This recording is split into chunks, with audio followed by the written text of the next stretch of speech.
et se disent « mais la taxe, c'est un aspect du problème, il y a d'autres aspects. Et d'abord, comment ça se fait que quelqu'un puisse décider d'une chose pareille ?»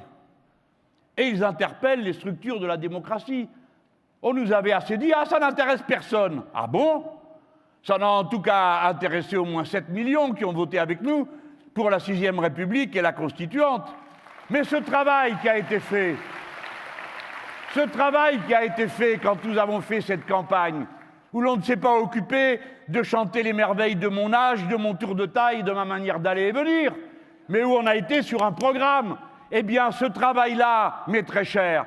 Ce travail que vous avez fait tous, eh bien c'est maintenant qu'il lève. Car voici des millions de gens qui se disent « moi j'ai voté pour la Constituante, eh bien je voudrais qu'elle ait lieu.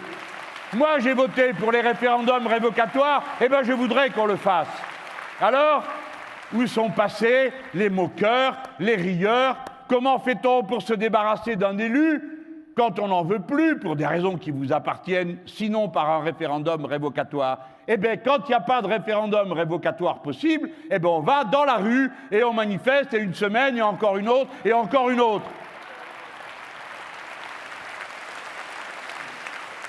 Voilà ce qu'ont dit les gens. Moi, j'ai été parmi les premiers surpris quand j'ai vu apparaître quelqu'un sur un plateau qui commençait à expliquer « oh, il y en a marre, il faut passer une 6e République ». Enfin, les gens importants se sont vite rassurés, parce que Mme Le Pen est passée derrière hier pour dire « ah non, non, non, ça c'est très malvenu, pas de 6e République ».